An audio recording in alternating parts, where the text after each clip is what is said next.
Yo, what's up, y'all? It's Manuel and my beautiful queen, Anjelah. And for another episode of Manjelah, we gonna talk about something very interesting today. And that thing is money. Money. Cha-ching! Show me the money. Hey. Pretend there's a fan of $100 bills. Fellas, look what I found in my pocket. Look, a year's salary right here. What I call them? Fun coupons. See that? A fun coupon. A lot of people don't consider money when they get married. They think that, love. All you need is love. When you look for a mate, right? Is he hot? Let me tell you when my girl Deanna called me, this is the 3 things that she told me about Anjelah. Deanna's who hooked us up. 1, she loves Jesus. 2, she's fly. 3, she's out of debt. Ooh! She knew me. You wanna know why? Because I firmly believe that if you look at somebody's bank account and how they spend money, you can 100% know how mature that person is and whether or not you want to build a life with them. You know what I'm saying? We're not talking about being a gold digger, like, ooh, they don't have a lot of money? No. Nah, I'm not trying to be with them. I'm talking about you make $200 a week and your shopping habit is $500 a week. Like, that's just math. If I can paint a house in 3 hours and you can paint it in 5, how long will it take us to paint it together?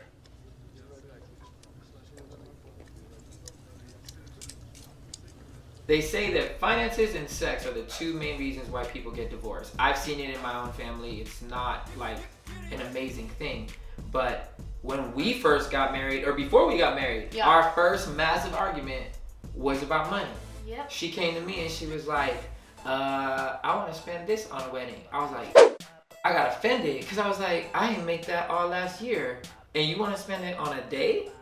I don't think so. And I was like, well, I did.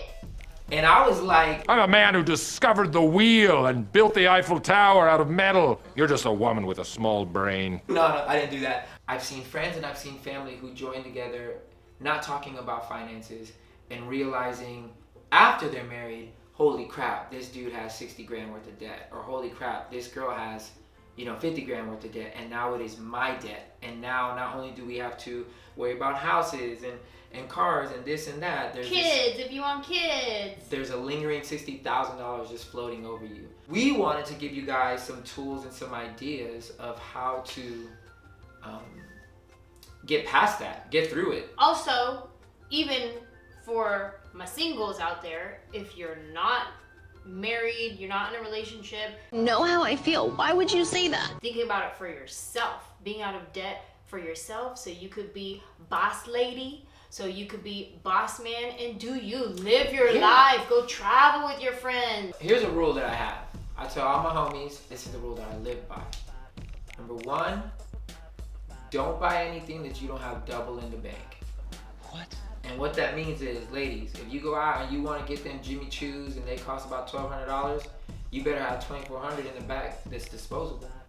Dudes, if you want to get them $200 Jordans, you need $400 in the bank, and so on and so forth. The only thing that is a little outlandish is when it comes to high ticket items like houses, or you know what I'm saying? Talking about pragmatically and in normal life, that's a good rule of thumb, because you never know when something's gonna happen and you're gonna need a rainy day fund. I would say just a rule, not as far as spending, but just something that I employed in my own life in my single days was sacrifice.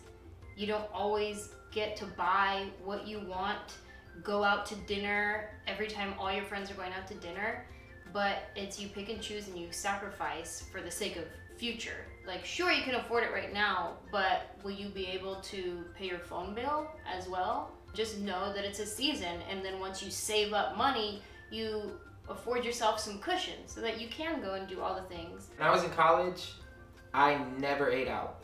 Meaning the most expensive thing that I ever had was Subway. And that was because my girlfriend at the time bought it for me. You had a girlfriend? I'm sorry, babe, I didn't mean to. Seriously, like I didn't eat out. When I graduated college, my friends were like, yo, you wanna go to Fridays? I was like, what's Fridays? I never ate there because I was like about my business. When I graduated college, I graduated top of my class, but I owed 40 grand. You wanna know what I did? Worked 3 jobs, lived with my parents for 2 years, and busted my butt Tell them one of your jobs. Okay, I was a balloon animal man, and I'm proud. Make me a bicycle, clown! Bam, monkey. I was a balloon animal man, yo. I didn't care. I made like $300, $400 a night. Shout out to all my Southeastern cats that do balloon animals still.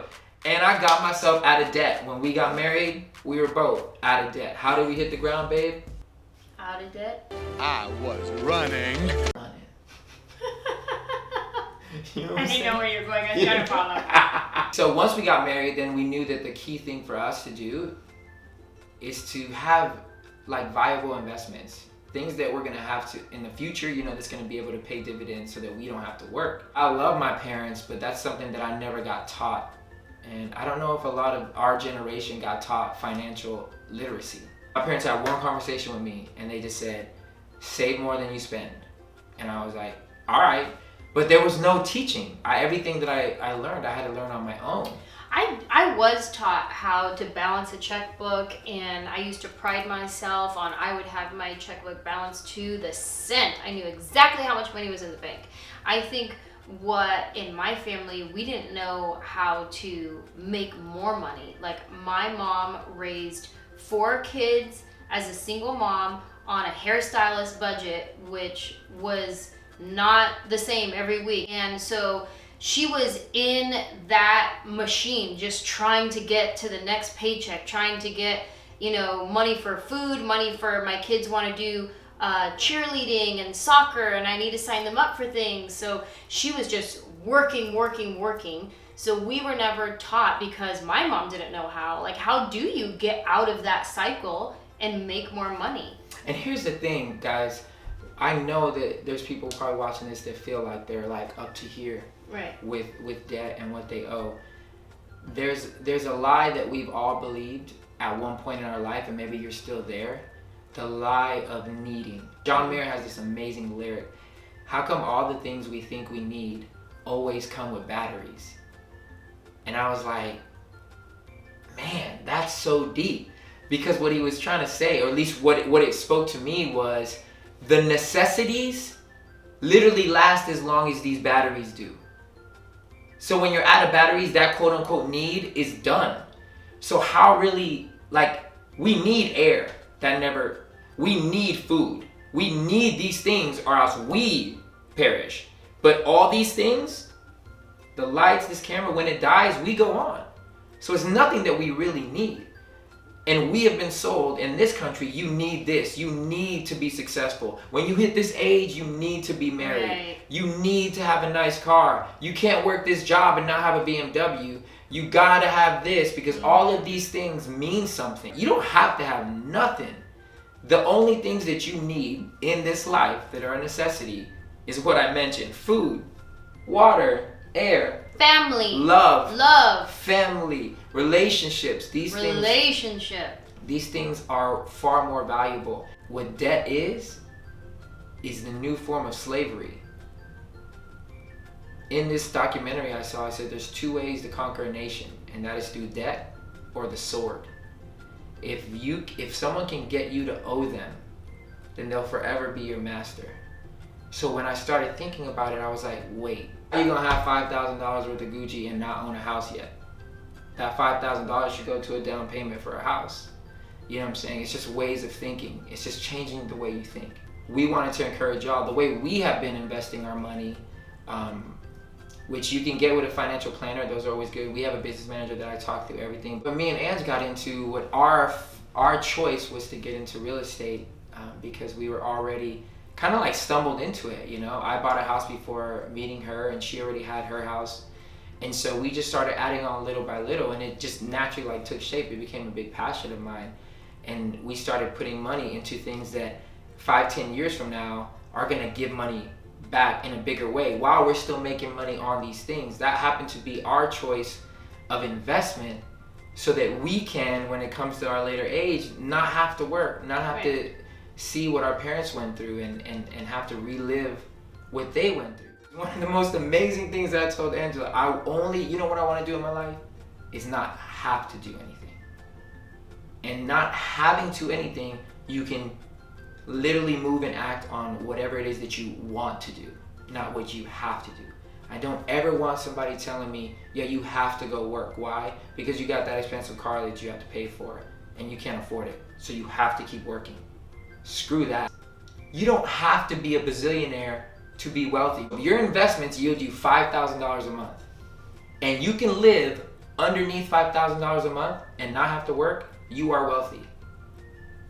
That's just plain and simple, because you no longer have to work. You just accustom your life to live under $5,000. But the biggest goal is freedom. And true freedom is being debt-free. Yeah, just being debt-free so that you can move and do what it is that you want to do, what you were made to do. You know what I'm saying?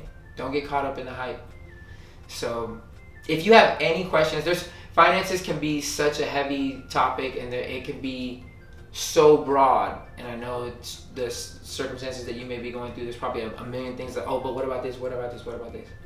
I'd love to hear from you. We'd love to hear from you. If you want to leave it in the comment section, certain questions that you may have. Also, disclaimer again, we are not accountants and financial advisors. We're just speaking based on what we know. Again, man, we do this video stuff for the love of you guys, and we want you guys to win.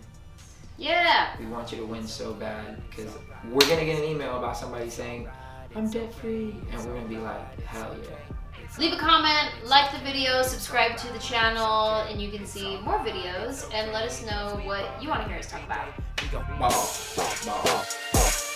Every day we go.